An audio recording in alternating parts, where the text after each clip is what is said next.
اعوذ باللہ من الشیطان اللعین الرجیم بسم اللہ الرحمن الرحیم الحمد للہ وکفا وسلام علی عبادہ الذین اصطفیٰ اللہم صل علی محمد وعلی محمد.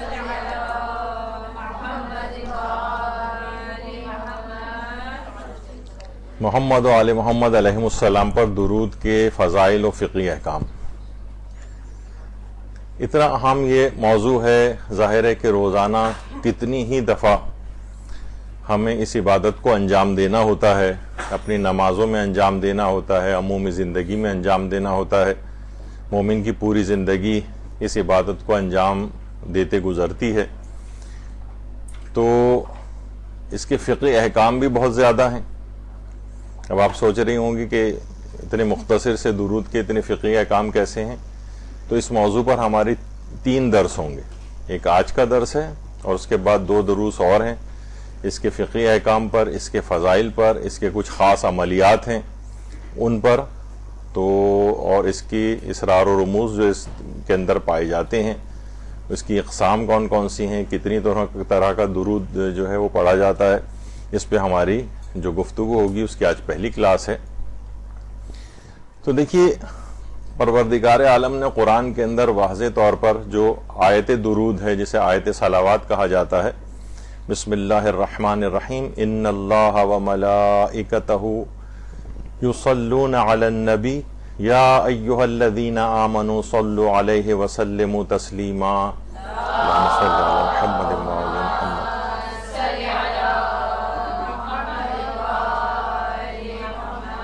کہ بے شک اللہ اور اس کے ملائکہ نبی کے اوپر درود بھیجتے ہیں، اور اے صاحبان ایمان تم بھی ان کے اوپر درود بھیجو اور کثرت سے سلام بھیجو یا سر تسلیم کو خم کرو.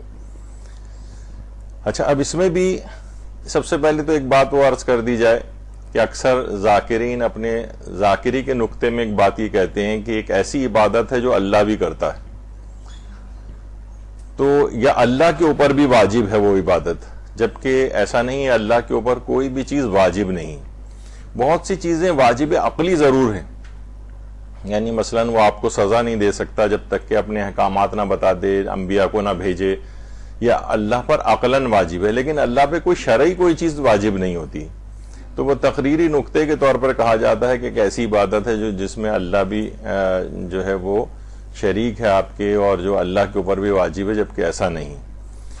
پھر اس کے اندر کیا ہے، یصلون، یعنی اس کو کہا جاتا ہے کہ یہ صیغہ جو ہے وہ مضارع کا ہے، جس کے اندر ان مضارع کا وہ صیغہ ہوتا ہے جس میں حال بھی شامل ہوتا ہے اور مستقبل بھی شامل ہوتا ہے. یعنی مستقل اللہ اور اس کے ملائکہ پیغمبر کے اوپر درود بھیجتے رہتے ہیں. تو یہ مسلسل یہ ایک ایسی اللہ کی طرف سے جو رحمت نازل ہو رہی ہے، مسلسل نازل ہو رہی ہے، اور یعنی اللہ کا اور ملائکہ کا یہ درود دائمی ہے، اس میں کوئی تعطل نہیں ہے، اس میں کوئی رکاوٹ نہیں ہے، کیونکہ مضارع کا صیغہ اس میں استعمال ہوا جو استمرار اور دوام پہ دلالت کرتا ہے، یعنی کنٹینیوس درود بھیج رہے ہیں. درود بھیجنے کے معنی بھی آگے آئیں گے کہ اس کے معنی کیا ہیں. اور درود بھیجنا یہ پیروی ہے اللہ و ملائکہ، یعنی پیغمبر اکرم کے اوپر درود اور ان کی آل کے اوپر درود یہ اللہ بھی مستقل بھیج رہا ہے، ملائکہ مستقل بھیج رہے ہیں. اب ہم جو یہ ان کی پیروی کر رہے ہیں، اب پروردگار عالم کی اور ملائکہ کی پیروی کر رہے ہیں، کیونکہ وہ یہ کام جو ہے وہ مستقل انجام دیتے ہیں. اچھا، اب یہ جو ہے کہ درود جو بھی پڑھنے والا ہے اس کے مطابق درود کے معنی، یعنی جسے کہا جاتا ہے کہ نسبتوں کے بدلنے سے معانی اور مفاہیم بدل جاتے ہیں. دیکھیے، جیسے میں ایک مثال دوں، جیسے ایک لفظ ہے متکبر، انسان کے لیے اگر استعمال ہوتا ہے تو یہ مغرور کے معنوں میں اور بری صفت ہے، لیکن آپ کو پتہ ہے کہ پروردگار عالم کا بھی ایک نام متکبر ہے. اب یہاں پر کیونکہ نسبت بدل گئی ہے، تو اللہ کی طرف نسبت ہونے کی وجہ سے اس کے معنی کیے جاتے ہیں صاحب عزت. متکبر کے معنی مغرور کے معنوں میں نہیں ہے جو کہ ایک بری صفت ہے، بلکہ اللہ کے لیے صاحب عزت ہے، اور وہی نام اگر بندے کے لیے استعمال ہو رہا ہے تو اس کے معنی بری صفت کے ہیں. جبکہ اللہ کے نزدیک صاحب عزت ہونے کے ہیں. تو نسبتوں کے بدلنے سے معنی اور مفہوم بدل جاتے ہیں.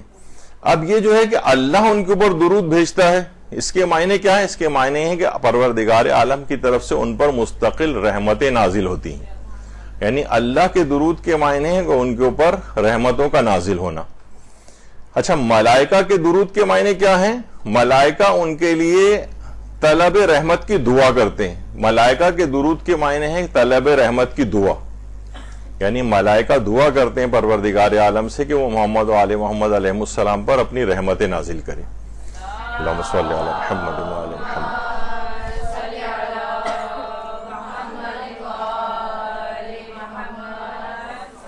اور مومنین کے درود، ان اللہ و ملائکتہ، اس کے بعد اور صاحبان ایمان آپ کو بھی جو ہے ان کے اوپر درود بھیجنا ہے. تو مومنین کے درود کے معنی یہ ہوتے ہیں کہ وہ ان کی تعریف کرنا چاہتے ہیں کیونکہ وہ صاحب عزت ہیں.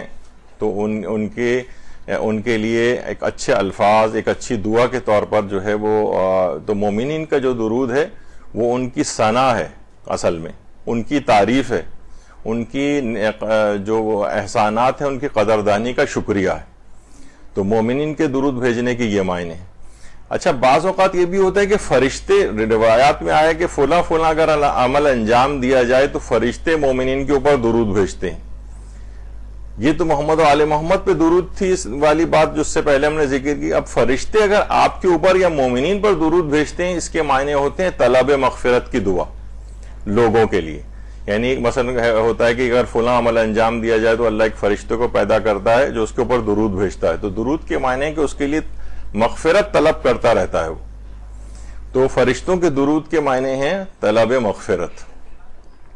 جانوروں اور پرندوں کا درود بھی ذکر ہوا ہے کہ وہ بھی درود بھیجتے ہیں. تو اس کے معنی کیا ہیں؟ اس کے معنی ان کی تسبیح مراد، اللہ کی تسبیح مراد ہوتی ہے. یعنی جو بھی جانور، پرندے، بہائم اور یہ طیور وغیرہ ہیں، یہ جب درود بھیجتے ہیں تو اس سے معنی ہے کہ وہ اللہ کی تسبیح بیان کر رہے ہوتے ہیں. تو اس طرح سے نسبتوں کے بدلنے سے، افراد کے بدلنے سے درود کے معنی جو ہیں وہ تبدیل ہوتے جاتے ہیں. اچھا، ایک تو پروناؤنسیشن کی جو غلطی ہے تلفظ کی، لوگ اسے پڑھتے ہیں درود. اردو میں بھی استعمال ہوتا ہے کہ بھائی دم درود، آپ نے سنا ہوگا. تو یہ درود نہیں ہے بلکہ ہے درود. دال کے اوپر زبر نہیں ہے بلکہ دال کے اوپر پیش ہے، کیونکہ یہ فارسی کا لفظ ہے. درود جو ہے وہ عربی کا لفظ نہیں ہے بلکہ فارسی کا لفظ ہے. تو اصل جو اس کو تلفظ کیا جائے گا وہ درود کیا جائے گا، دال کے اوپر پیش ہے، دال کے اوپر زبر نہیں ہے. اچھا، اب درود کے لفظی معنی کیا ہیں؟ اس کے معنی وہی ہیں اللہ سے رحمت کو طلب کرنا. یعنی اللہ کی رحمت، درود کے معنی یعنی یہ ہیں. اور صلوات بھی عربی یعنی فارسی میں درود ہے اور عربی میں اسی چیز کو صلوات کہا جاتا ہے، صلات بھی کہتے ہیں. تو بہرحال یہ صلات یا صلوات یا اسی طریقے سے بہت سے محاورے ہیں جس میں معنی بالکل بدل دیے گئے ہیں. جیسے ہے کہ صلوات سنانا، یعنی برا بھلا کہنے کو صلوات سنانا کہا جاتا ہے، حالانکہ بالکل بھی مفہوم ایسا نہیں. جیسے بہت سے سازش کے تحت غالباً شاید ایسا ہوگا، مثلا خلیفہ کا لفظ یعنی ابتدائی طور پر یعنی اللہ کا خلیفہ مثلا حضرت آدم کو، لیکن ہوتے ہوتے ہمارے بعض جگہوں کے کلچر میں نائی کو خلیفہ کہا جانے لگا. تو بہرحال ولایت، اب کوئی کتنا ہمارے ہاں ولایت جسے کہا جاتا ہے، ولایت جس طرح سے بھی لوگ اس کو پروناؤنس کرتے ہیں، تو جناب کتنا اس کا ویسے مفہوم ہے. لیکن کیا ہے کہ جناب کوئی انگلستان اگر جاتا تھا، انگلینڈ، تو اسے کہا جاتا تھا کہ ولایت گیا ہوا ہے. تو بعض اوقات مفاہیم اس طرح سے الفاظ کے زبانوں کے بدلنے سے، زمانوں سے جو ہے تبدیل ہو جاتے ہیں. تو صلوات بھی وہی اللہ کی طرف سے رحمت کی جو دعا ہے اس کو صلوات کہا جاتا ہے، اور درود فارسی میں کہا جاتا ہے. اچھا، درود کی برکتیں اس قدر زیادہ ہیں کہ محدث نوری نے عالم خواب میں ایک دفعہ ہمارے چوتھے امام زین العابدین علیہ السلام کو بھیجا.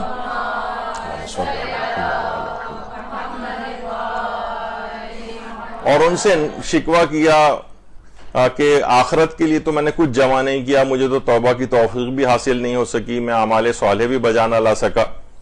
تو اس پر چوتھے امام نے ان سے فرمایا کہ تمہارے لیے جو ضروری ہے وہ یہ ہے کہ محمد و آل محمد پر زیادہ سے زیادہ درود بھیجا کرو، اور ہم اس بھیجے ہوئے درود کے عوض تمہاری طرف سے وہ اعمال قیامت تک بجا لائیں گے جن کی تمہیں توفیق حاصل نہیں ہوئی ہوگی. اللہم صلی علی محمد و علی محمد.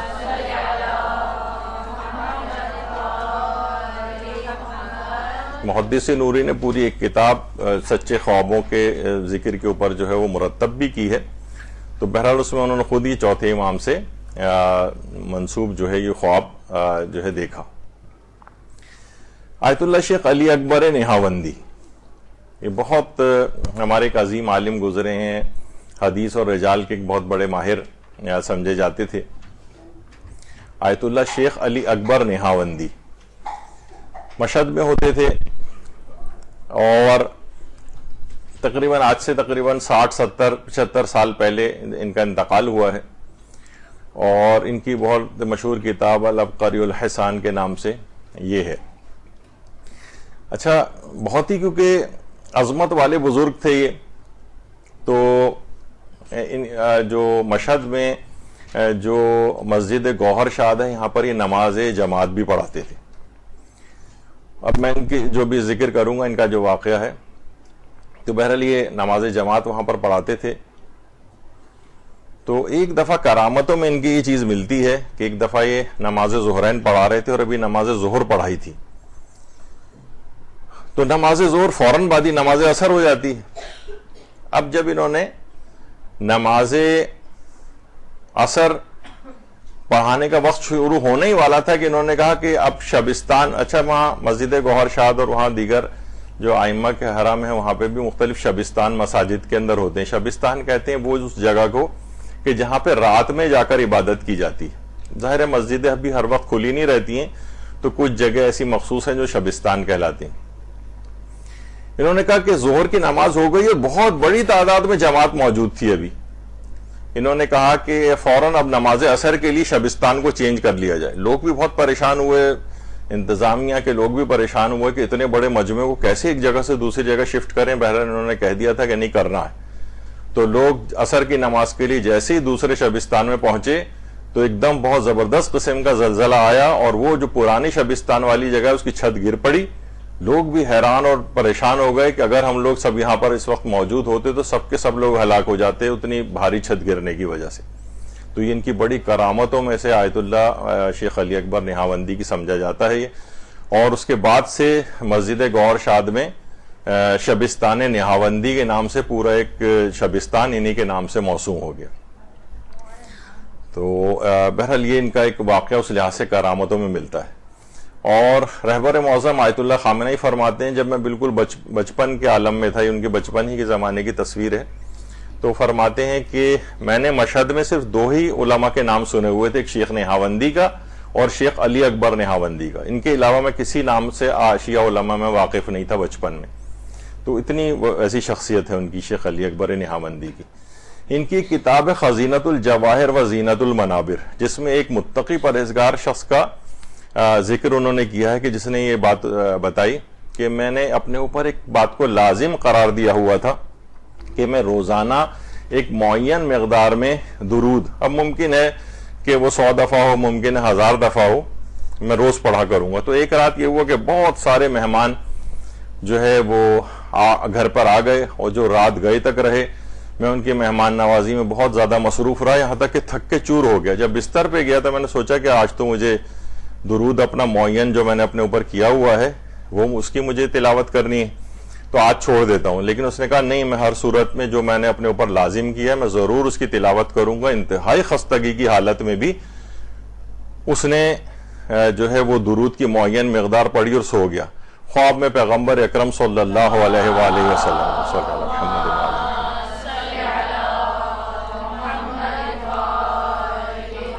زیارت ہوئی جس میں پیغمبر اکرم فرما رہے تھے کہاں ہے وہ دہن جو مجھ پر ہمیشہ کثرت کے ساتھ درود پڑھتا ہے, اور میں اس کا بوسہ لینا چاہتا ہوں.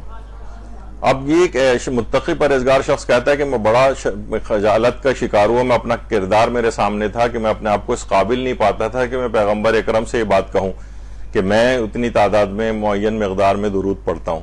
کہہ رہے ہیں لیکن پیغمبر اکرم نے کمال بزرگی سے خود ہی اپنے چہرے کو جھکایا اور میرے چہرے کا بوسہ لیا. اللہم صلی علی محمد و علی محمد.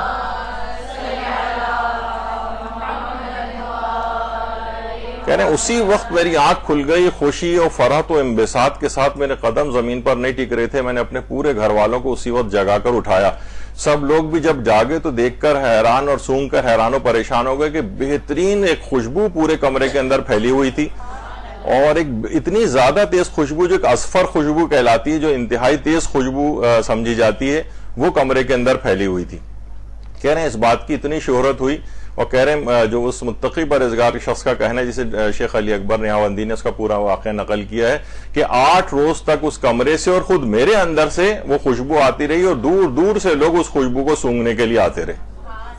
درود بھیجیے محمد علیہ۔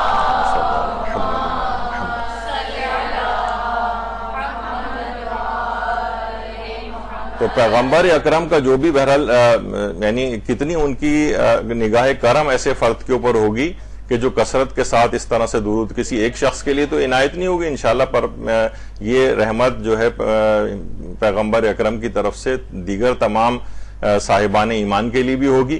تو بہرحال یہ کہ بہت ہی ایک زبردست اور ایک انکریج کرنے والا کہ زیادہ سے زیادہ کثیر تعداد میں درود روزانہ کی ایک لازم مقدار کے اندر ضرور پڑھنا چاہیے۔ تو خزینۃ الجواہر فی زینت المنابر میں شیخ علی اکبر نہاوندی نے اس پورے واقعے کو نقل کیا ہے۔ اور پیغمبر اکرم صلی اللہ علیہ وآلہ وسلم فرماتے ہیں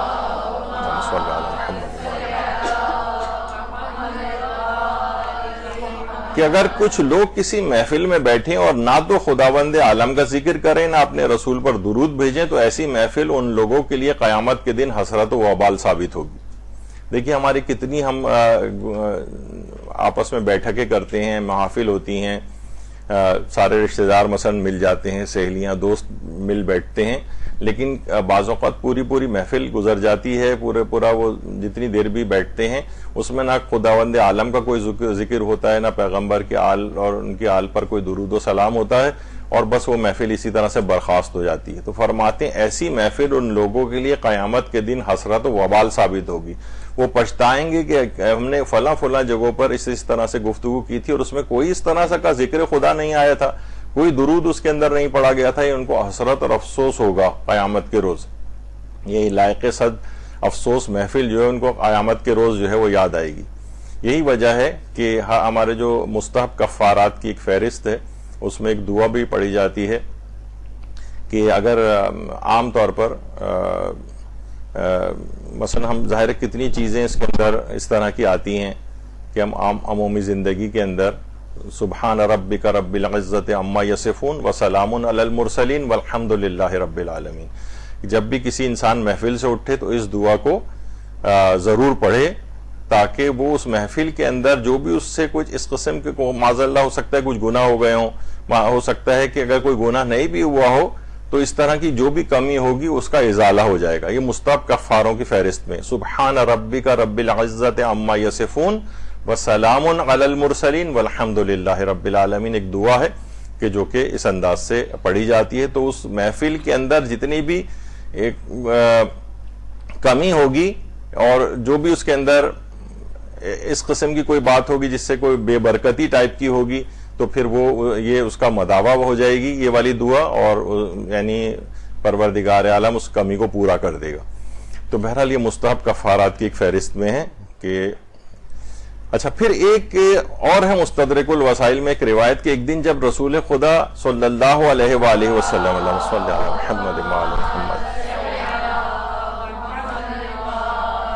اپنے حجرے سے باہر آ رہے تھے تو اس وقت فرمایا کہ گزشتہ رات میں نے اپنی امت کے ایک آدمی کو دیکھا جو کہ پل صراط عبور کرنا چاہتا تھا لیکن کانپ جاتا تھا، آگے نہیں بڑھ سکتا تھا۔ اس دوران ایک درود آیا جو اس نے مجھ پر بھیجا تھا تو اس درود نے مجسم ہو کر اس کا ہاتھ پکڑ کر پل صراط عبور کروا دیا۔ اللہم صلی علی محمد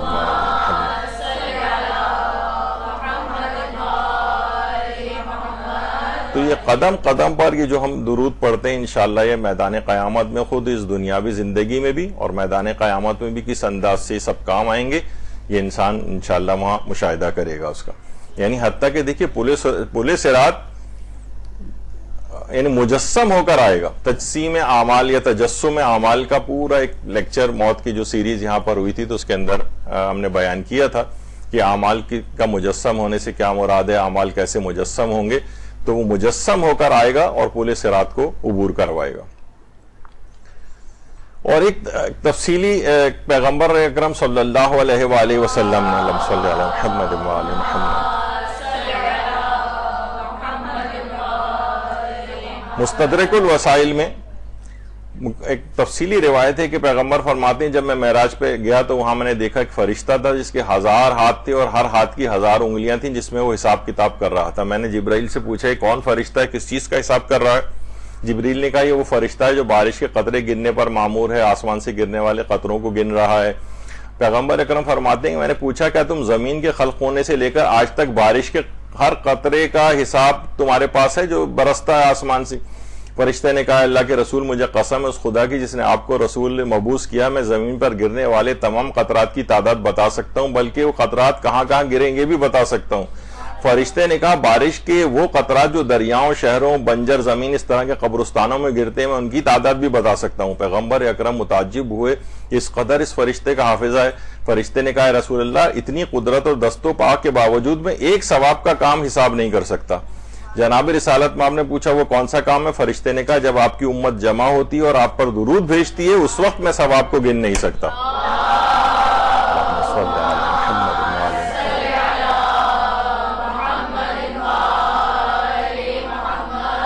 جب سے زمین خلق ہوئی ہے اور اس کے بعد سے لے کر کتنی بارشیں ہوئی ہیں، کیا کچھ اس کا تک کا حساب اس کے پاس ہے، لیکن وہ ایک درود کا حساب نہیں رکھ سکتا وہ فرشتہ، اس قدر اس کا اجر و ثواب ہے۔ اور ایک اور روایت مجموع الزوائد جو کہ اگرچہ ہمارے اہل سنت کی کتاب، بہت سے شیعہ حضرات اس کو شیعہ کتاب سمجھتے ہیں لیکن یہ اہل سنت کی کتاب ہے، اس کے اندر بھی حضرت امام حسین علیہ السلام سے روایت ہے کہ پیغمبر اکرم نے ارشاد فرمایا اللہم صلی علی محمد وآل محمد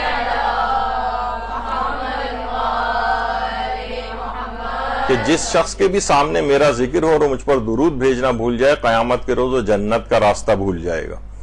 اچھا بہت سے لوگ آج کل الفاظ سے بھی کافی جو ہے وہ اٹک جاتے ہیں اس میں کہ یہ کیسے ممکن ہے، وہ تو جب وہاں پہنچ گیا ہے تو وہ راستہ کیسے بھول جائے گا وغیرہ۔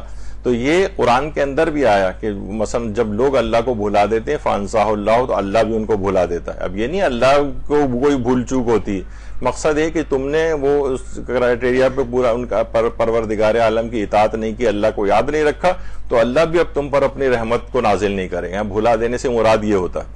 تو جو جنت میں رسول اللہ کو بھلا دیے کیسے ممکن ہے کہ وہ پھر جو اس کا لازمی نتیجہ ہے درود پڑھنے کا وہ جنت ملنا، تو وہ گویا اس راستے کو بھلا دے گا، تو بھلا دینے سے یہ مراد ہوتی ہے۔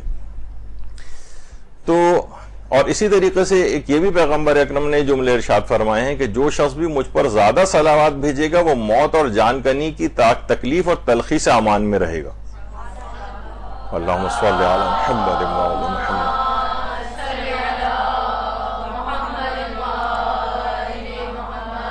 یعنی جتنی کثرت سے صلوات ہوگی کہ عین موت کے وقت جب جان کنی کا اور سکرات کا کیفیت ہوگی جس کی تلخی اور کڑواہٹ کو بہت زیادہ بیان کیا گیا ہے اور اس سلسلے میں کافی روایات بھی آئی ہیں، اس موقع پر یہ درود کام آئے گا کہ ایک نیک شخص، روایات میں یہ ملتا ہے، خود امام شافعی نے اپنی کتاب الام میں اس کو حکایت کو لکھا ہے کہ ایک نیک شخص بیمار کی عیادت کے لیے گیا جو اپنی زندگی کے آخری لمحات گزار رہا تھا، تو اس سے پوچھا کہ جان نکلنے کی سختی تمہیں کیسے محسوس ہو رہی ہے؟ تو مریض نے جواب دیا میں اپنے حلق میں مٹھاس محسوس کر رہا ہوں، کسی قسم کی کوئی تلخی محسوس نہیں ہو رہی۔ نیک آدمی کو تعجب ہوا، جانتا تھا جان دینے کی کیفیت سب کے لیے ناگوار ہوتی ہے۔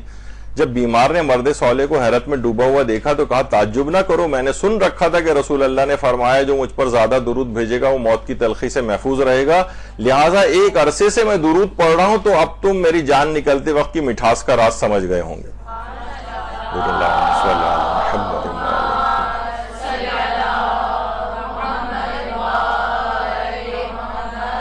تو واقعتاً بس اس کو اپنی زندگیوں میں رائج رکھنا چاہیے، اس کی طرف کثرت کی طرف جانا چاہیے، اس کے نتائج اپنی زندگی میں انشاءاللہ آپ محسوس کریں گے۔ آگے چل کر ہم کچھ ایسے عملیات بھی ذکر کریں گے، اور جس وقت انسان دنیا سے رخصت ہونے لگے گا اس وقت وہ اس مٹھاس کو محسوس کرے گا۔ اور یہ بھی پیغمبر اکرم صلی اللہ علیہ وآلہ وسلم نے فرمایا اللہم صلی علی محمد وآل محمد کہ جو مجھ پر ایک بار درود بھیجے گا خدا روز قیامت اس کے اوپر نیچے دائیں بائیں ایک نور پیدا کرے گا جو اس کے تمام اعضاء کو نورانی بنا دے گا۔ اور جو پل صراط ہے وہ بالکل ایک تاریک جگہ کے اوپر ہے، روایات میں آیا کہ پل صراط کی جو تاریکی ہے، تو جو انسان جو زیادہ درود پڑھتا رہے گا جب وہ خود نورانی ہو جائے گا اور دائیں بائیں آگے پیچھے اوپر نیچے ہر جگہ اس کے نور آ جائے گا تو بہت آسانی کے ساتھ دیکھ کر پل صراط کو عبور کرے گا۔ تو بہرحال یہ اس وقت اس کے یعنی موت کی سختی، سکرات، اور پھر اس کے بعد آگے کے مراحل یہاں تک کہ پھر میدان قیامت، اور پھر اس کے بعد جب پل صراط پہ سے گزرنے لگے گا وہاں پر بھی یہ درود اسی انداز سے آئے گا۔ اور جب اس سے پہلے کی روایتیں پیغمبر اکرم میں آپ نے سنا تھا کہ درود جب وہ گرنے ہی والا تھا پل صراط سے اس وقت درود مجسم ہو کر آیا اور اس کو وہاں سے بچا کر لے گیا۔ تو یہ درود کی خاص نورانیت ہے۔ اور پیغمبر یہ بھی ارشاد فرماتے ہیں اگر چاہتے ہو کہ ابلیس کے زخم باقی رہیں اور وہ ہمیشہ غمناک رہے تو اطاعت خدا اور محمد و آل محمد پر درود کو ہمیشہ بجا لاتے رہو، اگر تم نے ایسا نہ کیا تو ابلیس کے اسیر ہو جاؤ گے اور اس کے لشکر تم پر سوار ہو جائیں گے۔ یعنی اس کا مطلب یہ ہے کہ شیطان سے بھی بچاتا ہے، جس قدر انسان درود زیادہ پڑھے گا اتنا ہی شیطان اس سے دور ہوتا چلا جائے گا، اتنا ہی زیادہ شیطان غمزدہ ہوگا، اس کے زخم باقی رہیں گے۔ تو اطاعت خدا کے ساتھ درود کو بھی کثرت کے ساتھ پڑھتے رہیں، اور اگر اس کو چھوڑا تو ابلیس کے اسیر ہو جانا ہے، کیونکہ جب ظاہر ہے جو اس کو ہٹانے والی چیز ہے وہ اپنے رفع کرتی تو ابلیس اور اس کے لشکر حاوی ہو جائیں گے تم پر۔ اور یہ بھی فرمایا حضرت امیر المومنین علی ابن ابی طالب علیہ الصلوۃ والسلام نے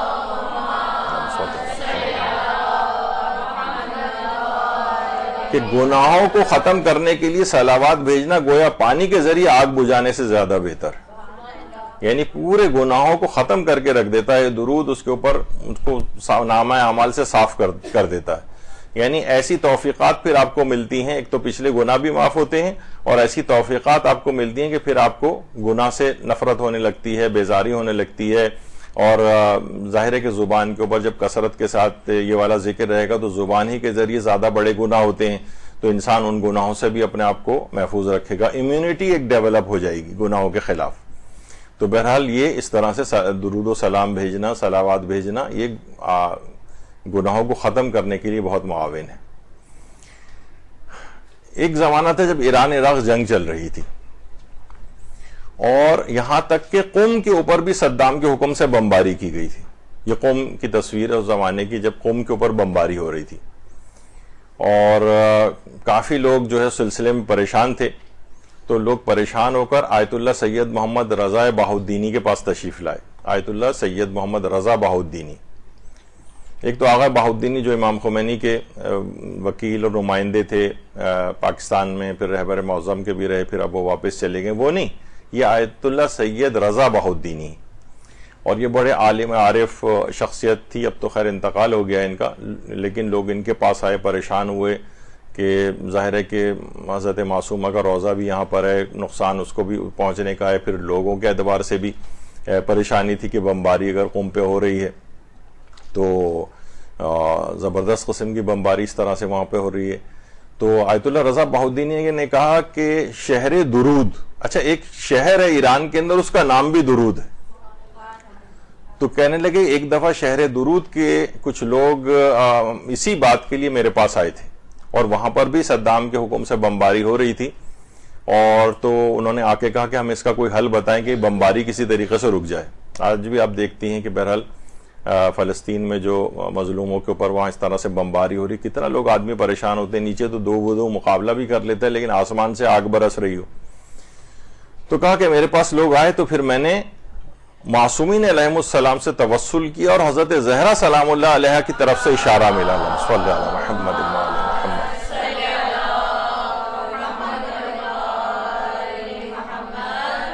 معصومین سے جب توسل کیا تو حضرت زہرا سلام اللہ علیہ کی طرف سے یہ اشارہ ملا کہ مومنین حدیث قصہ کی زیادہ سے زیادہ تلاوت کریں، اور کہہ رہے ہیں پھر میں نے لوگوں کو یہ بات بتائی تو شہر درود، اچھا شہر درود میں کہہ رہے ہیں اس کے بعد سے بمباری بالکل بند ہو گئی۔ جو وہاں کا اصل میں جو صوبہ لورستان ہے ایران کا، اس کا ایک شہرستان ہے درود کے نام سے وہاں پر ہے، تو تو پورا شہر تھا، تو اس لحاظ سے زیادہ آبادی کا تو نہیں، 1.5-2 لاکھ کی تقریباً آبادی کا شہر ہے یہ. تو وہاں پر بمباری ہو رہی تھی. کہہ رہے ہیں جیسی لوگوں نے حدیث قصہ پڑھنی شروع کی، شہر درود پر بمباری بالکل بند ہو گئی. تو اب تم لوگ بھی یہی چیز کرو. پھر آقا رضا بہاؤالدینی فرماتے ہیں کہ پھر لوگوں نے 4 اعمال انہوں نے بتائے جو ابھی میں ذکر کرنے والا ہوں. کہا کہ میرا اپنا تجربہ یہ ہے کہ جب بھی کسی سخت مشکل کے اندر گرفتار ہو جاؤ، اگر تم نے یہ 4 اعمال انجام دیے تو اس سے زیادہ بہتر میں نے اس مشکل سے نکلنے کا کوئی طریقہ نہیں پایا ہے. یعنی اتنا عالم عارف شخص جو ہے، انہوں نے کہا کہ وہ 4 چیزیں کون سی ہیں مشکلات سے نکلنے کے لیے. فرما رہے ہیں پہلی جو چیز یہ ہے کہ فقراء کے لیے قربانی کی منت ماننا، یعنی کہ میں ایک جانور ذبح کر کے اور فقراء کے اندر تقسیم کروں گا. آپ کو پتا ہے کہ ظاہر ہے غربت کتنا زیادہ ہے، لوگ مہینوں گوشت نہیں کھا پاتے ہیں اور کتنا مہنگائی ان چیزوں کی ہو گئی ہے. تو اگر کوئی شخص قربانی کے جانور کی منت اور نظر مانے کہ اگر فلاں میرا کام ہو گیا تو میں غریبوں میں اس کو تقسیم کروں گا ذبح کروا کر، تو اس کی میں نے بہت زیادہ اس کی تاثیر پائی. تو ایک پہلی تو چیز یہ ہے کہ قربانی کو ذبح کر کے اس کا گوشت مستحقین کے اندر تقسیم کرنا.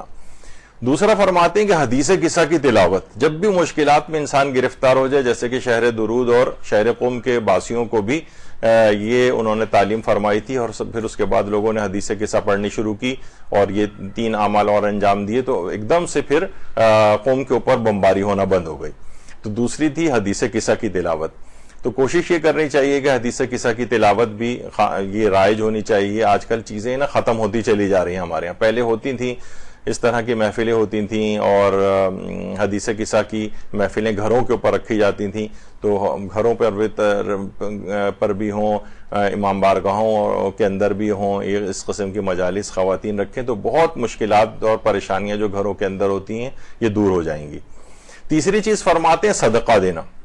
اس کو بھی میں نے بہت زیادہ مؤثر پایا ہے. یعنی کوئی بھی شدائد، مشکلات، مصیبتیں آ جائیں تو انسان صدقہ اگر دے تو بہت جلدی اس کی مصیبت ٹل جاتی ہے. اور چوتھی چیز فرماتے ہیں ختم صلوات، درود کی محافل کو منعقد کرنا، جس میں ایک معین مقدار کے اندر درود پڑھا جائے. مثلا 10,000 دفعہ، 1 لاکھ دفعہ، 10 لاکھ دفعہ، جتنے حاضرین ہوں آپس میں تقسیم کر لیں کہ جو ہے. اور یہ منعقد ہوتی ہیں، ایران کے اندر بھی منعقد ہوتی ہیں. لوگ آ کر سب لوگ بیٹھ جاتے ہیں اور ایک حلقہ بنا کر بیٹھ جاتے ہیں، سب کے ہاتھوں میں ایک تسبیح دے دی جاتی ہے، اور درمیان میں ایک اس طرح سے ایک چادر کے اوپر درود لکھا ہوا ہوتا ہے. ہر امام کے نام سے الگ الگ درود پڑھنے کے لحاظ سے ایک تقریب جو ہے جسے کہا جائے، اور سب کے ہاتھ میں تسبیحاں دے دی جاتی ہیں. سب ہر ایک آدمی مثلا 10 تسبیحاں، 1,000 ایک اور اس طرح 14 معصومین کو ہدیہ کرنا ہے، اس سے بڑی مقدار کو ہدیہ کرنا ہے. تو سب لوگ جتنے لوگ ہوتے ہیں اس کے اعتبار سے اس میں تقسیم کر لیا جاتا ہے. خواتین بھی اسی طرح سے محافل منعقد کرتی ہیں. اور مجھے خود بھی یاد پڑتا ہے، میں نے ایک دفعہ شاید پہلے بھی بتایا تھا کہ ہم دوستوں نے مل کے ایک دفعہ اس طرح کی مختلف گھروں کے اندر وہ محافل ہوتی تھیں، اور یہی تسبیح اور یہ لے کے اور درود کی ایک تو محفل منعقد ہوتی تھی. اس کے بعد چھوٹا موٹا کوئی درس وغیرہ بھی ہو جاتا تھا. لیکن یہ کہ بہرحال جو گھر جس گھر کے اندر ہوتی تھی وہ آج تک وہ کہتے ہیں کہ اتنی برکتیں ہمارے اس زمانے میں گھر پر ہوتی تھیں. بعض اوقات جیسے میں نے پچھلی دفعہ کہا تھا نا کہ ممکن ہے کہ کثرت نہ ہو لیکن برکت ہو، خوشحالی ہو، اطمینان کے ساتھ زندگی بسر ہو رہی ہو، کسی سے حاجت مانگنے کی کوئی ضرورت پیش نہیں آتی. یہ بھی بہت بڑی چیز ہے. تو گھروں میں اس طرح کی محافل کا انعقاد ہونا چاہیے. ختم صلوات کی محافل کو گھروں کے اندر جو ہے وہ کرنا چاہیے. مرد حضرات بھی کریں، بجائے کہ بیٹھ کے جو ہے نا صرف اور صرف یہ خبروں اور اس کے اوپر جو تبصرے کرتے رہیں. اچھا، خبروں کے تبصرے جو آج کل میں نے جو خاص طور پر دیکھا ہے کہ ہر آدمی کے پاس کیونکہ سوشل میڈیا ہے، ہر آدمی اس کے اوپر بیٹھا ہوا ہے، ہر آدمی کے پاس واٹس ایپ ہے، ہر ایک کے پاس وہ ایک ہی چیز ہر جگہ فارورڈ ہو رہی ہے. تو کسی کے پاس بھی کوئی نئی انفارمیشن نہیں. آپ کسی کو بتاتے ہیں تو پہلے سے اس کو وہ چیز پتا ہوتی ہے. یعنی بلا وجہ کی اسی بتائی ہوئی بات کا وہی جو اس کے پاس بھی انفارمیشن اور آپ کے پاس بھی وہی انفارمیشن ہے، تو کوئی خاص فائدہ نہیں ہے اس گفتگو کا. یعنی بعض اوقات ہوتا ہے کہ بس اسی کی تکرار ہو رہی ہوتی. وہ دیکھا وہ واٹس ایپ آیا تھا، اس میں یہ لطیفہ تھا، وہ تھا، یا کوئی انفارمیشن تھی، تو وہی چیز جو ہر ایک کے پاس ہے وہی چیز ڈسکس ہو رہی ہے. ویسٹیج آف ٹائم ہے یہ.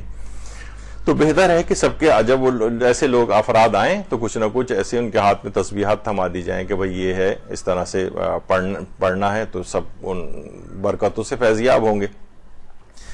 اور یہاں تک کہ جو مقدس مقامات کے حرم ہیں ان کے جو خدام ہیں وہ بھی اس قسم کی محافل کا انعقاد کرتے ہیں۔ مثلا یہ جو حرم شاہ چراغ کے جو خدام ہیں، شاہ چراغ آپ کو پتہ ہے کہ شیراز میں ان کا مزار ہے حضرت شاہ چراغ کا، ویسے تو ان کا نام احمد تھا، لیکن جو کہ امام موسیٰ کاظم علیہ السلام کے بیٹے، اللہم صلی علی محمد و آل محمد،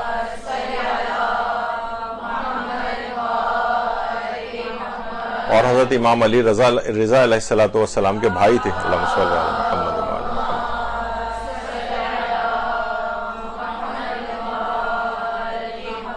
اور یہ وہی شاہ چراغ ہے۔ شاہ چراغ ان کو یوں کہا جاتا ہے کہ کافی سالوں تک 100-200 سال تک ان کی قبر مخفی رہی تھی، اور اس کے بعد لیکن دور سے لوگوں کو اس جگہ، قبر والی جگہ پہ چراغ جلتا ہوا نظر آتا تھا، تو جب لوگ جاتے تھے تو پھر بعد میں ڈسکور ہوا کہ یہ ان کے امام موسیٰ کاظم علیہ السلام کے بیٹے کی قبر ہے، جن کا نام احمد تھا، جب سے وہ شاہ چراغ کے نام سے شیراز میں جو ہے وہ مشہور ہو گئے۔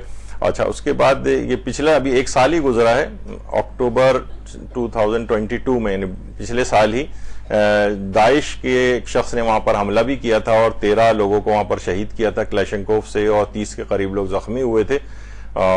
تو بہرحال یہ انہی کے ابھی ایک سال بھی نہیں ہوا اس واقعے کو، تو 13 افراد کو شہید اس نے کیا تھا۔ تو حضرت شاہ چراغ کے جو یہ جو خدام ہیں، یہ بھی اور دیگر جگہوں کے خدام بھی مقدس مقامات کی یہ اس قسم کی محافل درود کو منعقد کرتے ہیں باقاعدہ۔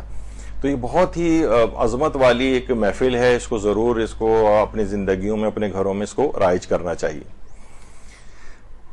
ابھی جامع الاخبار میں بھی یہ ہے کہ قیامت کے دن میرے نزدیک ترین وہ لوگ ہوں گے جو مجھ پر کثرت سے درود بھیجتے ہوں گے، پیغمبر اکرم صلی اللہ علیہ وآلہ وسلم فرماتے ہیں۔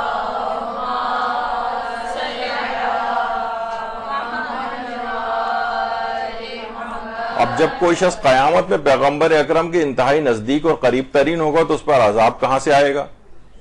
کوئی مشکل اور پریشانی اس کو نہیں ہوگی، وہ ان کے جوار میں موجود ہوگا۔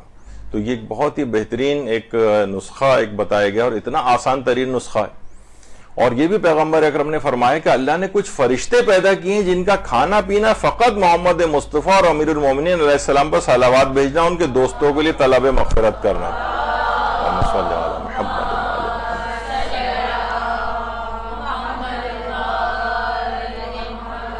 یعنی ان کا کوئی اور کام ہی نہیں ہے، وہ صرف اور صرف محمد و آل محمد علیہ السلام پر درود بھیجتے ہیں اور ان کے محبین اور دوستوں کے لیے طلب مغفرت کرتے رہتے ہیں۔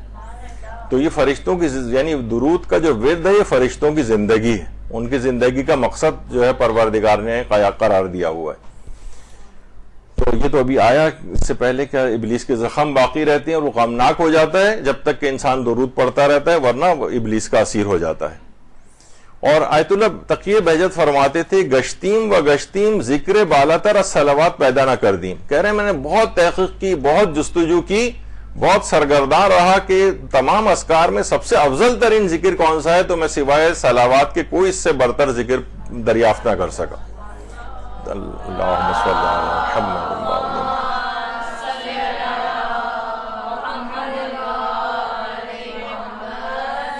تو یہ ایک عجیب و غریب ذکر ہے جس کی ہمیں معرفت حاصل ہونی چاہیے۔ اور یہ بھی کہا جاتا ہے علماء کی طرف سے کہ سیر و سلوک کی وادی میں داخلے کا جو اذن دخول ہے وہ درود ہے۔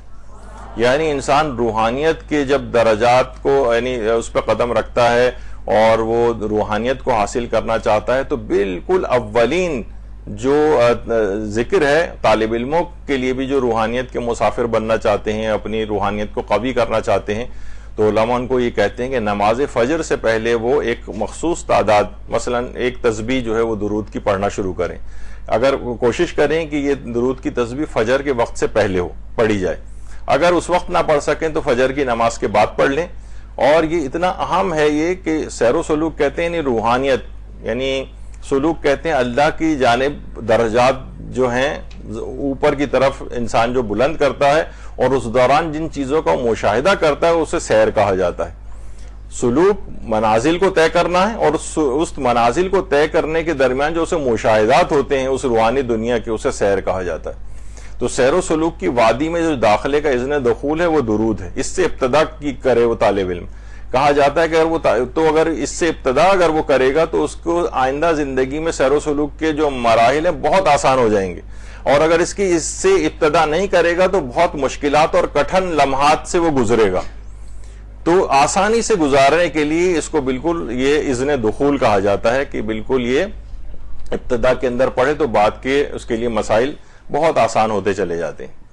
اچھا، جب ظاہر درود انسان پڑھ رہا ہے تو ہم دیکھتے ہیں کہ اس کے تمام مکمل اثرات، فضائل بھی جو ہے وہ اس سے فیضیاب ہونا چاہیے، لیکن ہم دیکھتے ہیں کہیں کہیں ہمیں فضائل ہمیں اتنے حاصل نہیں ہو رہے ہوتے، اور جتنے فوائد ہمیں ملنے چاہیے وہ نہیں مل رہے ہوتے۔ تو اس کی ایک بڑی وجہ اس کی قرات کی غلطی بھی ہے۔ دیکھیے، سب سے پہلی بات تو یہ ہے کہ درود کو اردو میں نہیں عربی میں پڑھنا ہے۔ ہمارے ہاں کیا ہوتا ہے، اب میں اس کو جو درود ہے وہ اردو میں کیسے پڑھا جاتا ہے؟ مثلا عام طور پر ویسے تو ہے اللہم صلی علی محمد و آل محمد، اب اس کو اردو میں کیسے عام طور پر خواتین میں پڑھا جا رہا ہوتا ہے، اللہم صلی، اس طرح سے، جبکہ اللہم ہے، اللہم نہیں ہے۔ اب آپ نے دیکھا، آپ نے پورا اس کو اگر کوئی اس طرح سے پڑھے گا تو وہ درود کی پورے الفاظ ہی کو بدل رہا ہے، اس میں نئے نئے سے الفاظ کا اضافہ کر رہا ہے۔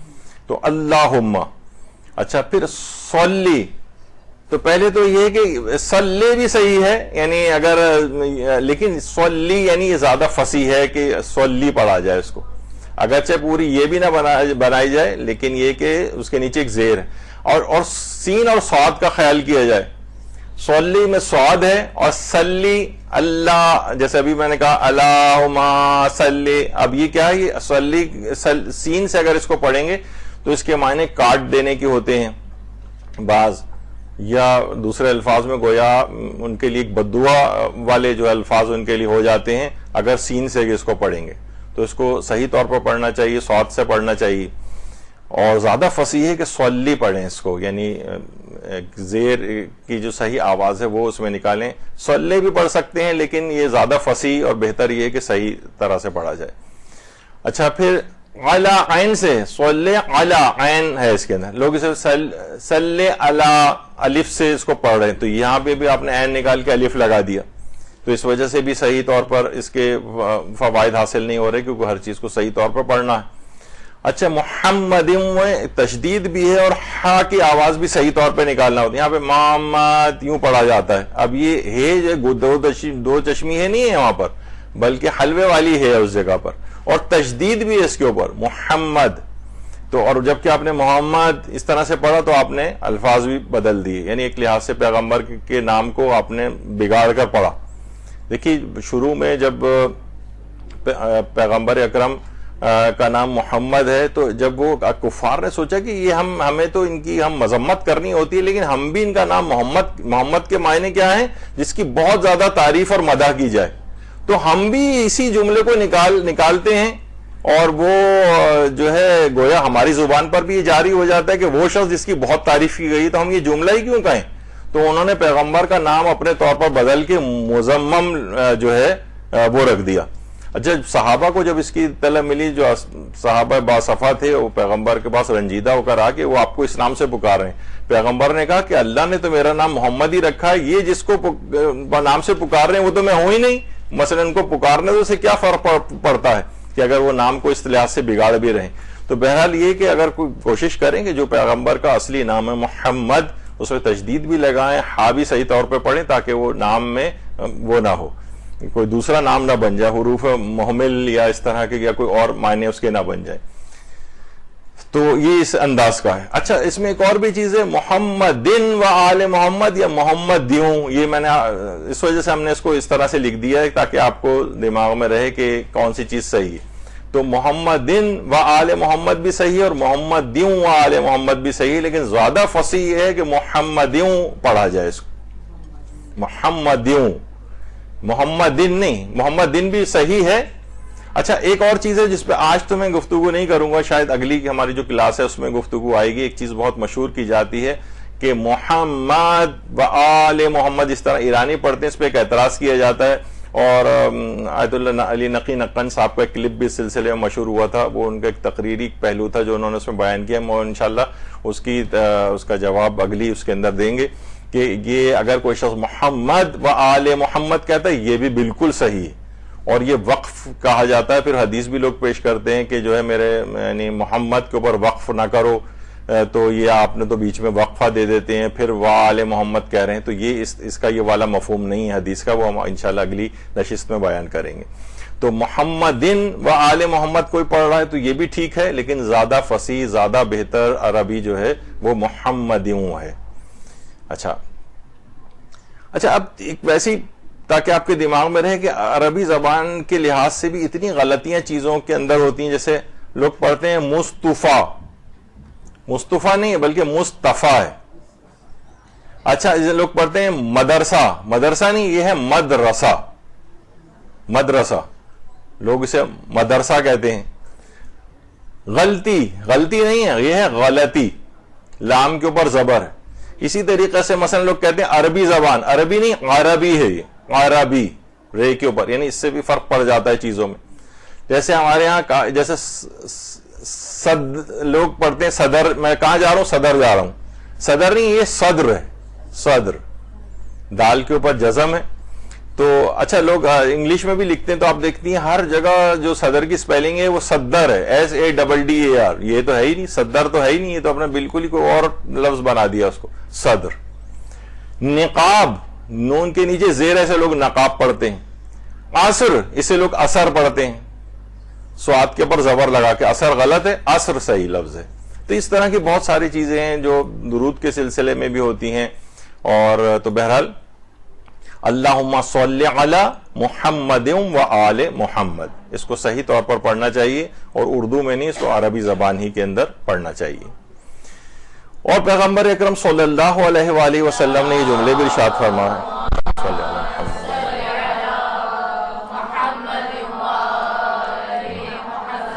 کہ جو شخص بھی مجھ پر صلوات بھیجتا ہے وہ جہنم میں ہرگز داخل نہیں ہو سکتا. یعنی ایسی توفیقات اس کو ملیں گی کہ وہ پھر یا تو توبہ کر کے مرے گا اور انشاءاللہ جو ہے وہ جنت کا حقدار ہوگا. جہنم میں وہ شخص پھر نہیں جا سکتا. جہنم سے آگ سے بچانے والا ایک بہترین ایک نسخہ ہے.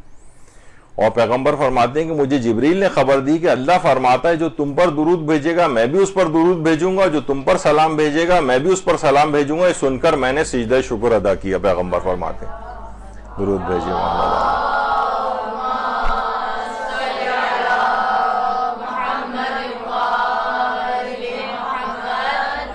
اللہ اس کے اوپر درود بھیجے گا. اس پہ بھی ہماری گفتگو آگے چل کر آئے گی کہ اچھا اب اللہ کے درود بھیجنے کے معنی اللہ کی رحمت نازل ہونا، اللہ کی برکات نازل ہونا، وہ ہمارے لیے جو بھی درود پڑھتا ہے اس کے لیے ہے.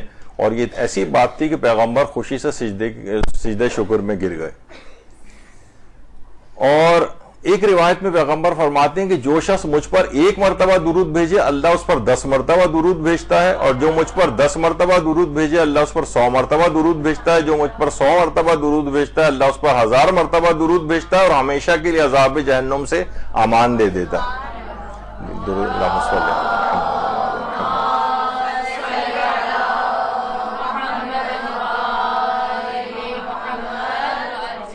تو ایک دفعہ ہم نے صرف درود بھیجا اللہ کی طرف سے 10 گنا رحمتیں، 10 دفعہ بھیجا 100 گنا رحمتیں، 100 دفعہ بھیجا 1000 گنا رحمتیں اس کی طرف سے اس انداز سے نازل ہوتی ہیں، اور عذاب جہنم سے بھی اس کو امان دے دی جاتی. دیکھیے آخر یہ درود پڑھنے کی اس قدر تاکید کیوں ہے؟ ہم دیکھتے ہیں کہ کتنا ہماری محافل کے اندر بھی رائج ہے، احادیث کے اندر بھی کتنی زیادہ اس کی تاکید کی گئی ہے.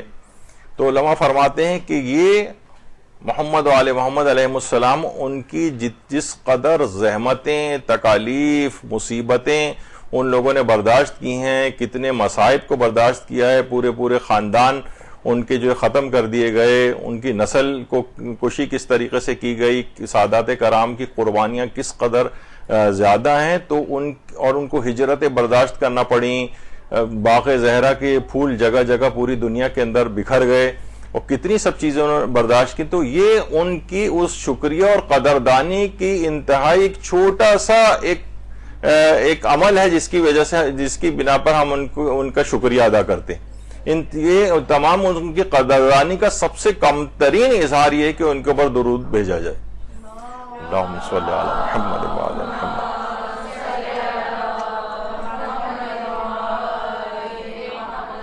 یعنی پیغمبر اور ان کی آل کی زحمتوں کی قدردانی، اس کا ایک سب سے کم ترین اظہار یہ ہے کہ ان پر درود و سلام بھیجتے رہے.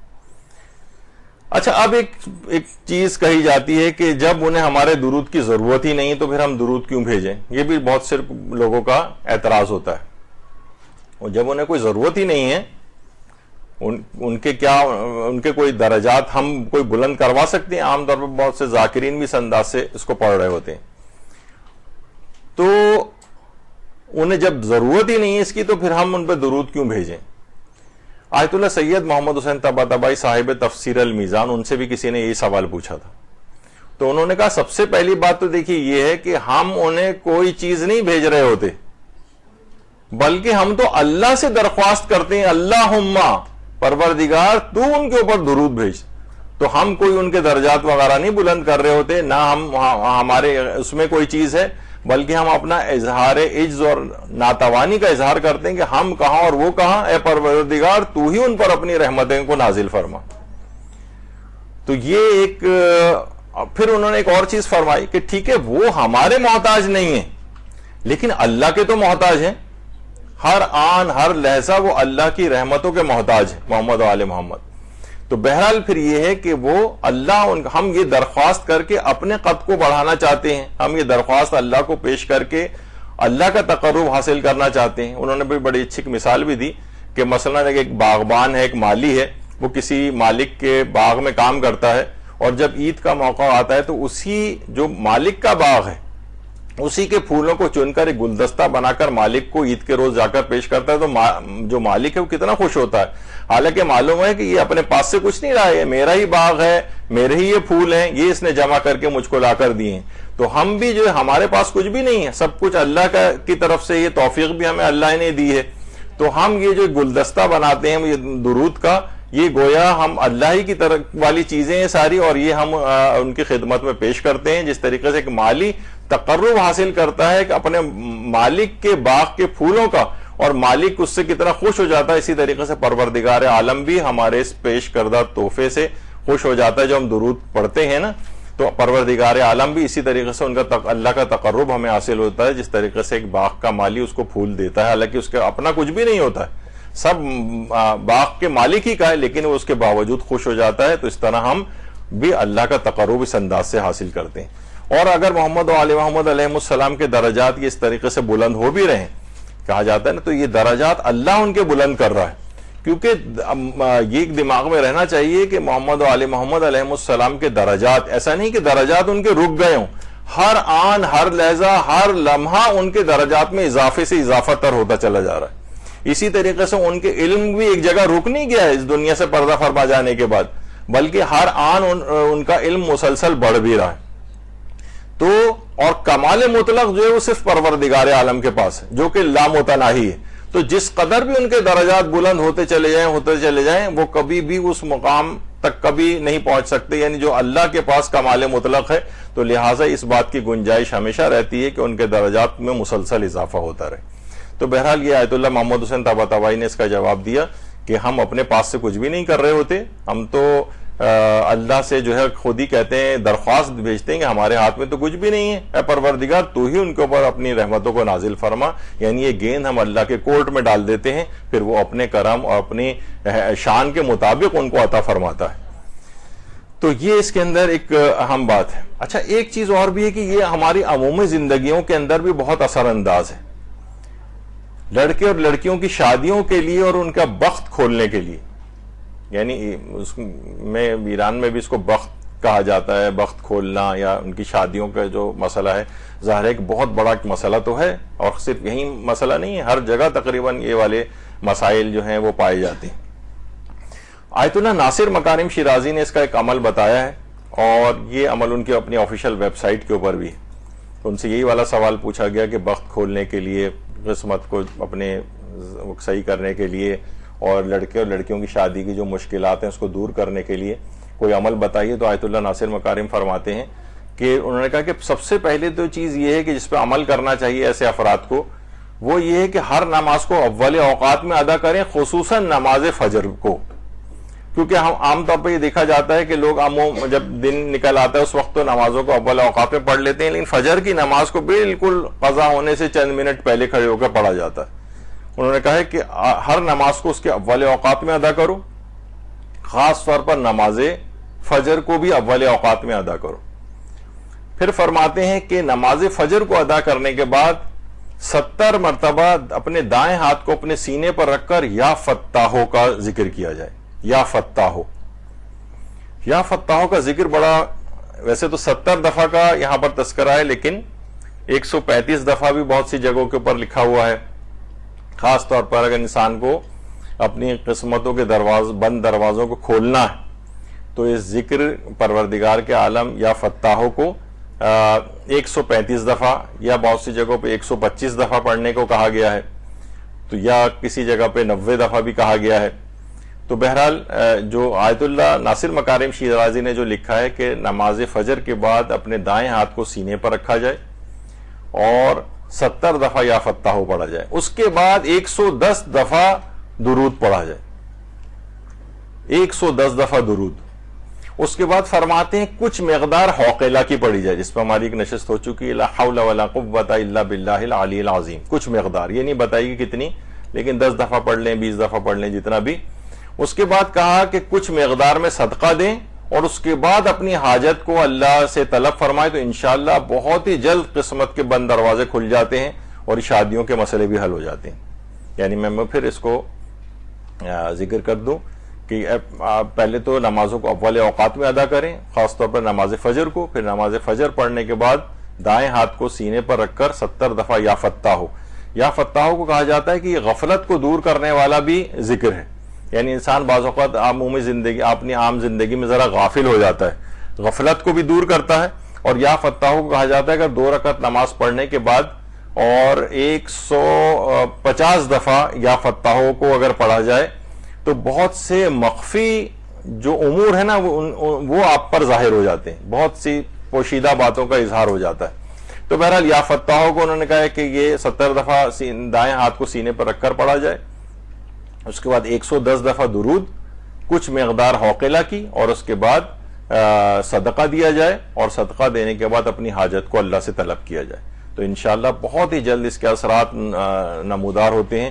تو اس کے اندر بھی ایک اہم رول جو ہے 110 دفعہ درود کا ہے, جو انسان کے قسمتوں کے بند تالوں کو کھول دیتا ہے. محدث نوری, مستدرک الوسائل جن کی ہے, کتنے عظیم الشان محدث گزرے ہیں شیعت میں. محدث نوری کی کتاب ہے دار السلام. دار السلام یہ خوابوں کے ذکر کے اوپر ہے. تو اس میں انہوں نے ایک مومنہ کا خواب جو ہے وہ ذکر کیا ہے کہ ایک مومنہ کی جوان سال بیٹی تھی کہ جس کا انتقال ہو گیا, اور انتقال ہونے کے بعد اس مومنہ نے اپنی بیٹی کو خواب میں دیکھا کہ جو کہ چیخ رہی ہے اور چلا رہی ہے اور کہہ رہی ہے مجھ پر شدید عذاب ہو رہے ہیں جو میں نے گناہ انجام دیے تھے اس پر. اب اس بیچاری کی آنکھ کھل جاتی ہے, بہت پریشان ہوتی ہے, اور ظاہر ہے کہ کوئی بھی اپنے مرحوم کو اس انداز سے دیکھے تو اس کو پریشان ہوتا ہے کہ اخروی زندگی میں کیا ایسا ہو گیا اس کے ساتھ. چند دن گزرتے ہیں کہ تو دوبارہ وہ بیٹی خواب میں آتی ہے, وہ مومنہ دیکھتی کہ بہت ہنسی خوشی وہ آ رہی ہے, بہت خوشحال ہو گئی ہے. اس سے پوچھتی ہے کہ آخر کیا وجہ تھی, پہلے تو تمہیں اتنے عذابوں میں گرفتار تھی, جو تم اتنی خوش نظر آ رہی ہو. تو اس کی بیٹی نے کہا کہ کچھ ہی دن پہلے ایک مومن قبرستان کے پاس سے گزرا تھا اور اس نے چند دفعہ درود پڑھ کر اہل قبور کو ہدیہ کیا, اس کے بعد سے ہم پر سے سارے عذاب بھی برطرف ہو گئے ہیں اور ہم رحمت خدا کو اب تک جو تقسیم ہوئی ہے اسے وصول کر رہے ہیں. درود بھیجیے محمد.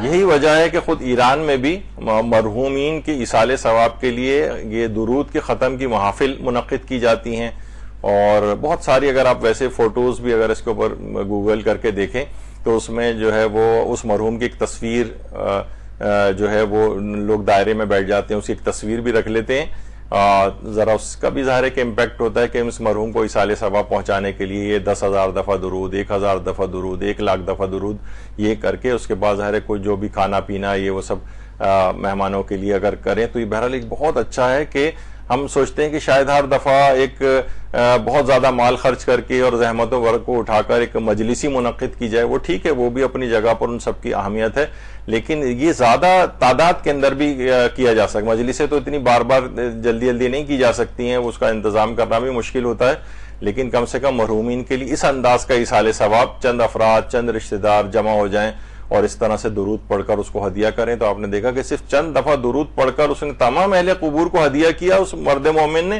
پورے قبرستان پر سے عذاب برطرف ہو گیا، اور بلکہ جو رحمت خدا تقسیم ہوئی وہ بات اتنی زیادہ تھی کہ وہ اب تک وصول کر رہے تھے مستقل اس کو۔ تو بہرحال یہ درود کی جو برکتیں ہیں وہ اس میں یہ بھی شامل ہے۔ اب فقہی احکام کے اندر ایک چیز اور بھی آتی ہے، خواتین بھی اس لحاظ سے پوچھتی ہیں کہ حالت نجاست میں بھی درود پڑھا جا سکتا ہے، حیض کی حالت میں، نفاس کی حالت میں، جنابت کی حالت میں، اس طرح سے، اور تو بہت جگہوں کے اوپر یہ ملتا ہے، یعنی سننے میں آتا ہے کہ خواتین اس کو کہتی ہیں کہ نہیں یہ تو بے احترامی ہے اور ذکر کو اتنے دنوں تک نہیں پڑھتی، حالانکہ ایسا نہیں ہے، اور حالت نجاست میں بھی محمد و آل محمد پر درود کے علاوہ بلکہ اس میں تو پروردگار کی حمد بھی کی جا سکتی ہے، تسبیح بھی پڑھی جا سکتی ہے، قرآن بھی پڑھا جا سکتا ہے، اور 7 آیات سے زیادہ کی کراہیت بھی آیت اللہ سیستانی کے نزدیک تو وہ والا مسئلہ بھی نہیں ہے، یعنی 7 آیات سے زیادہ بھی اگر تلاوت قرآن کر رہے ہوں تو جو کراہیت کا ایک مسئلہ، درود میں تو وہ خیر وہ کراہیت والا مسئلہ کسی اور مجتہد کے نزدیک بھی نہیں ہے، جو کراہیت کے قائل بھی ہیں 7 سے زیادہ آیات جنابت وغیرہ کی حالت میں پڑھنے کی، اور یہ تو بہرحال چاہے وہ نفاس کی حالت ہو یا دیگر نجس حالتیں ہوں اس کے اندر بھی درود کو پڑھا جا سکتا ہے، بلکہ عورت کے لیے تو آپ کے علم ہی ہے کہ جو اپنے مخصوص ایام میں وہ اوقات نماز کا جو وقت ہے اس میں مصلی پر آ کر بیٹھ جائے اور تسبیحات پڑھے، اذکار پڑھے، درود پڑھے، سلام پڑھے، تلاوت قرآن کرے، جس طرح سے بھی وہ اس کو گزار سکتی ہے۔ تو یہ والی چیز کا ذرا کانسیپٹ کو کلیئر ہونا چاہیے کہ حالت نجاست میں بھی یعنی ایک ایسی عبادت ہے کہ اللہ نے، حالانکہ وہ چاہتا تو اس پہ پابندی بھی لگا سکتا تھا کہ بھائی، لیکن وہ کہتا ہے نہیں، اس حالت میں میرا بھی نام لے سکتے ہو اور یہ سب چیزیں بھی، عبادت بھی انجام دے سکتے ہو۔ اچھا، صلوات کے عدد کے برابر صلوات کو بھیجنا، کہا جاتا ہے کہ جیسے 14 معصومین بھی ہیں، تو یعنی جب کبھی انسان کم سے کم بھی اگر پڑھے تو 14 دفعہ درود کو تلاوت کر لے تو اس کے اور بہت زیادہ اثرات ہوتے ہیں۔ ہر ایک درود کو ایک معصوم کو مثلا ہدیہ کرنے کی نیت سے 14 دفعہ پڑھ کے تو یہ بڑے اثرات رکھتا ہے۔ اچھا، اسی طرح سے اب جو اعداد ہیں، اب یہ ظاہر ایک بالکل ایک الگ فیلڈ ہے، میری کوئی اس میں مہارت بھی نہیں ہے، لیکن عام طور پر کہ کون سے حرف کے کتنے اعداد ہوتے ہیں اور آتشی، بادی، آبی اور خاکی اس کی جو خصوصیات ہوتی ہیں کیا ہیں، میرا اس میں بہت کم، اصل میں میری دلچسپی اتنی زیادہ اس میں نہیں ہے، اس وجہ سے میں اس میں نہیں پڑھتا۔ لوگ اکثر سوال بھی کر رہے ہوتے ہیں اس پہ آ کر کے اس کے اعداد بتا دیں، اس نام کے اعداد بتا دیں، تو وہ دلچسپی نہ ہونے کی وجہ سے بھی، اور ظاہر ایک الگ علم بھی ہے، اور بعض اوقات میں نے یہ جو کس حرف کے کتنے اعداد ہوتے ہیں اس کو نکالنے کا بھی ایک خاص طریقہ ہے جو میں نے خود سے کیلکولیٹ کرنے کی کچھ ناموں میں کوشش کی تو وہ اوپر نیچے ہو جاتے ہیں ہمیشہ، تو بہرحال اس کو الگ سے سیکھنا چاہیے، علم الاعداد بھی ہے اس لحاظ سے۔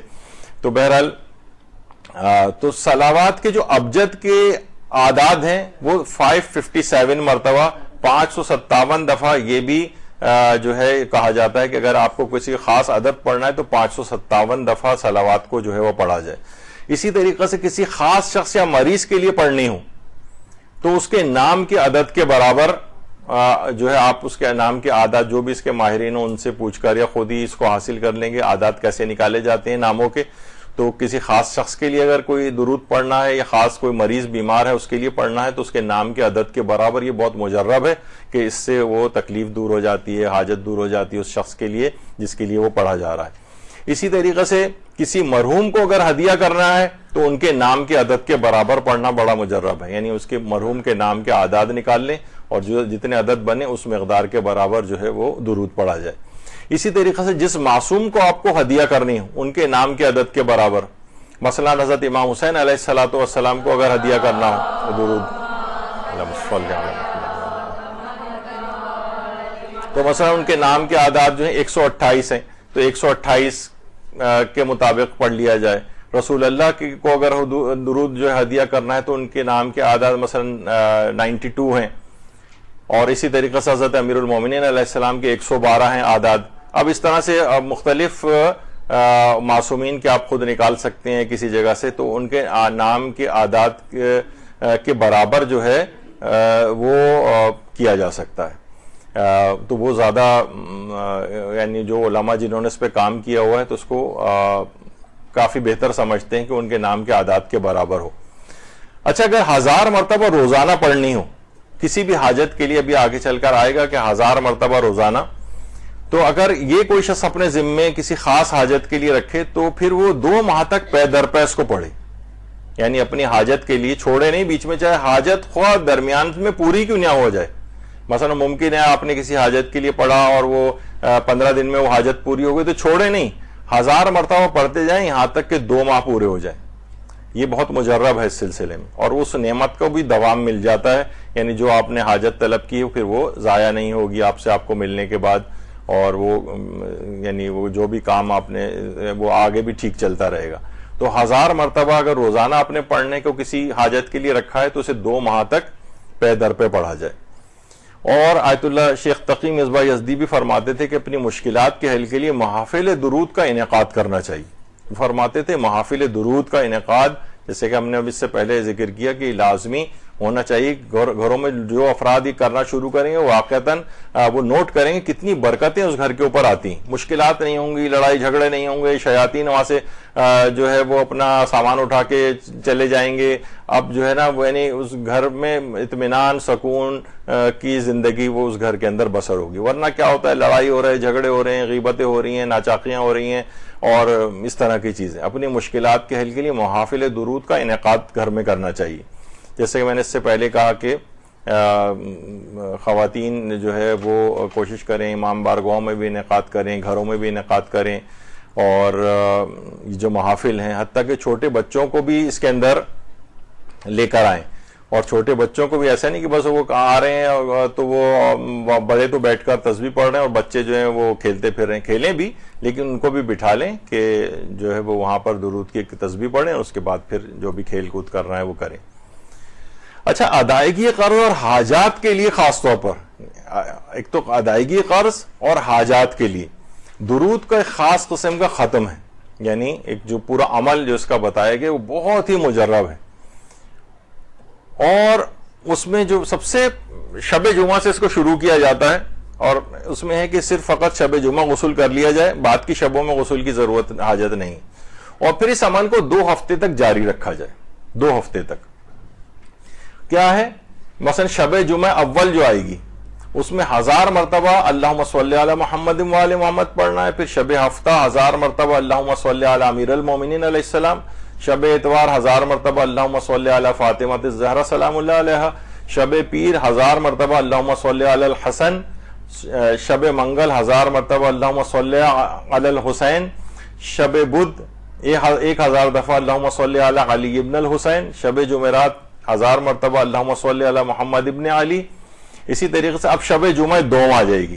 پہلے شب جمعہ سے آغاز ہوا اول، اب شب جمعہ دوم آ گئی. 1000 مرتبہ اللہم صلی علی جعفر ابن محمد.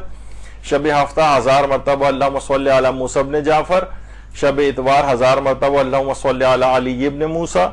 شب پیر 1000 مرتبہ اللہم صلی علی محمد ابن علی. شب منگل 1000 مرتبہ اللہم صلی علی علی ابن محمد. شب بدھ 1000 مرتبہ اللہم صلی علی حسن ابن علی. شب جمعرات 1000 مرتبہ اللہم صلی علی حجت ابن الحسن. اور شب جمعہ سوم جو آئے گی اس میں 1000 مرتبہ اللہم صلی علی العباس الشہید. عباس الشہید. درود بھیجیے محمد صلی اللہ علیہ وسلم.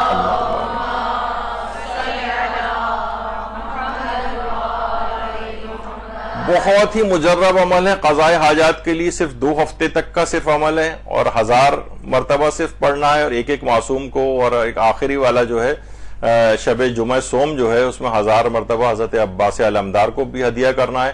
اور جن لوگوں نے اس کا تجربہ کیا ہے وہ کہتے ہیں کہ بہت ہی مجرب ہے. ہماری اس کے لیے کسی پہ قرضوں کی ادائیگی ہو خصوصاً، اور کوئی اور بھی حاجت ہو تو اس کے لیے بھی اسی طریقے سے اس عمل کو کیا جا سکتا ہے.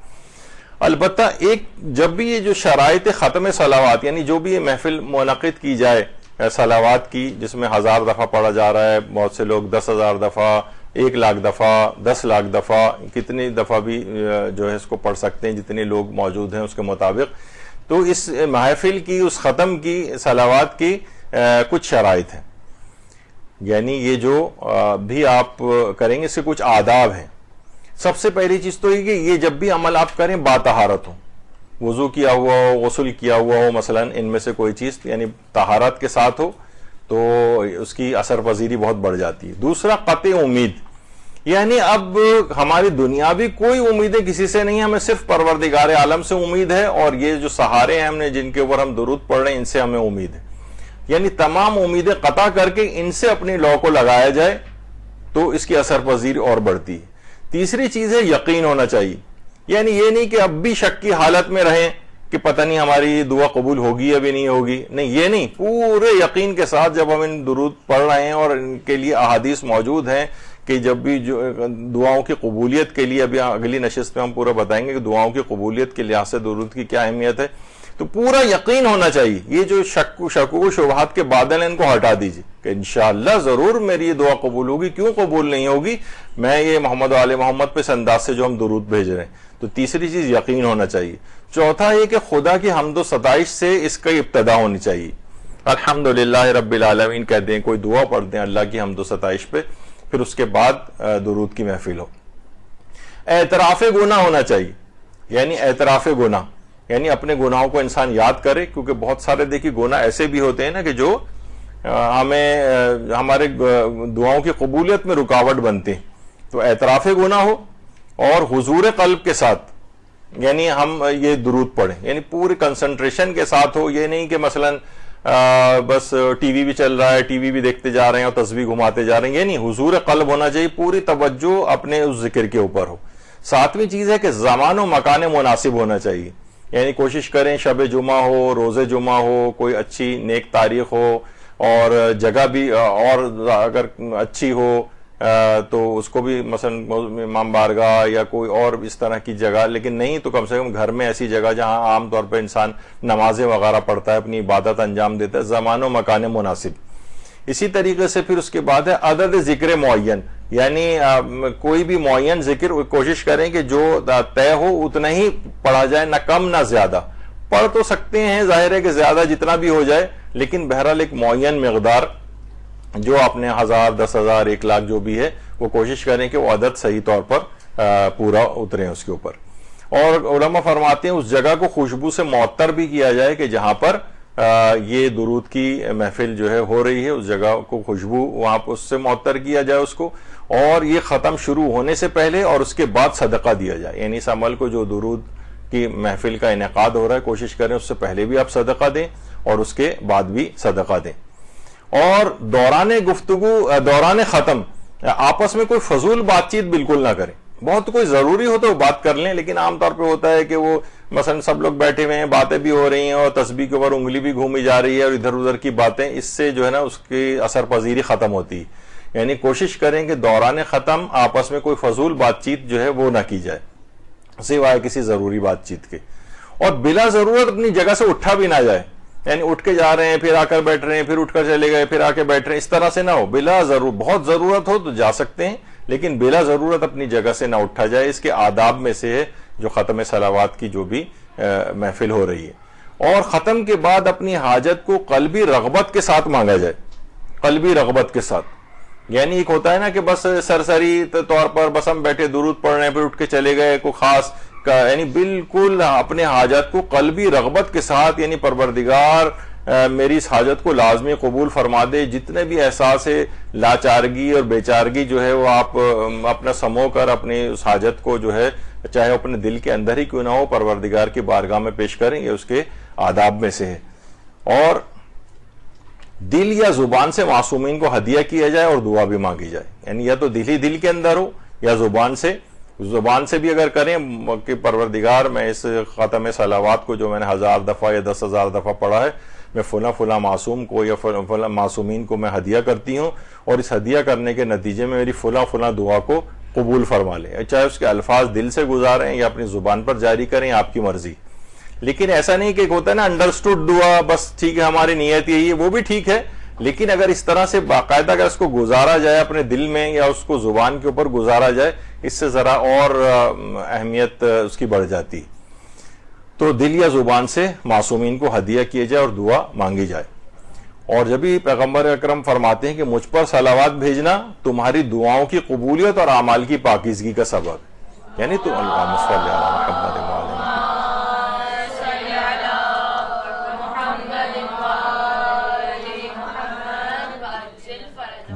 لازمی دعائیں قبول ہوتی ہیں. اور پیغمبر یہ بھی فرماتے ہیں کہ جو شخص مجھ پر 1000 دفعہ درود بھیجے گا اسے اس وقت تک موت ہی نہیں آئے گی جب تک جنت کی خوشخبری نہ مل جائے.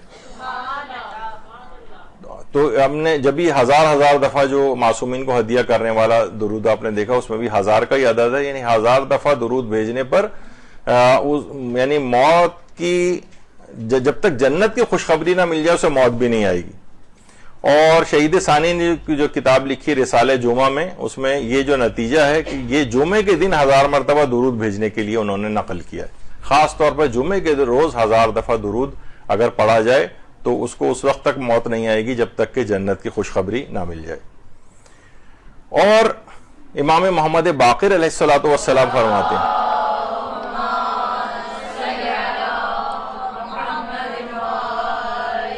کہ جب حضرت امیر المومنین علی علیہ السلام رسول اللہ کے غسل و کفن و حنوط سے فارغ ہو گئے تو آپ نے لوگوں کو اجازت دی کہ تم میں سے 10 افراد کا گروہ داخل ہو اور آپ پر درود پڑھے. پس 10 کے گروہ کی شکل میں نبی اکرم کے حجرہ اقدس میں داخل ہوتے رہے اور امیر المومنین نبی اکرم اور لوگوں کے درمیان کھڑے ہو کر قرآن کی یہ آیت تلاوت فرماتے، ان اللہ و ملائکتہ یصلون علی النبی یا ایھا الذین آمنوا صلوا علیہ وسلموا تسلیما. اللہم صل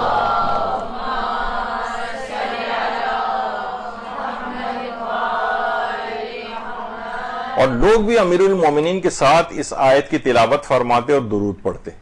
تو بہرحال یہ امالی شیخ مفید کے اندر یہ والی روایت موجود ہے.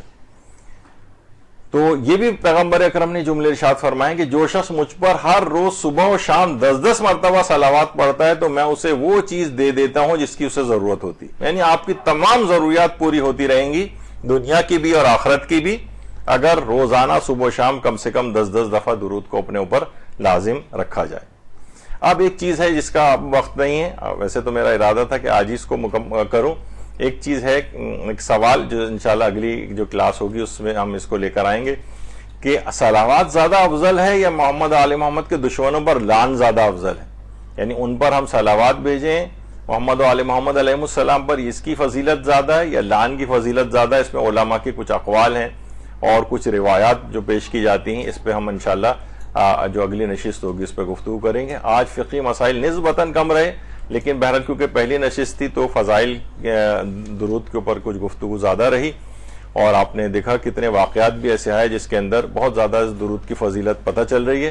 انشاءاللہ اگلی جو 2 نشستیں ہوں گی اس میں مسائل فقہ درود بھی آتے رہیں گے اور جو اگلی نشستوں میں ذرا شاید مسائل اور زیادہ آئیں اور دیگر اور بہت سارے جو اس کے اسرار و رموز ہیں درود کے اور عملیات ہیں، انشاءاللہ اس پہ بھی ہماری گفتگو ہوگی.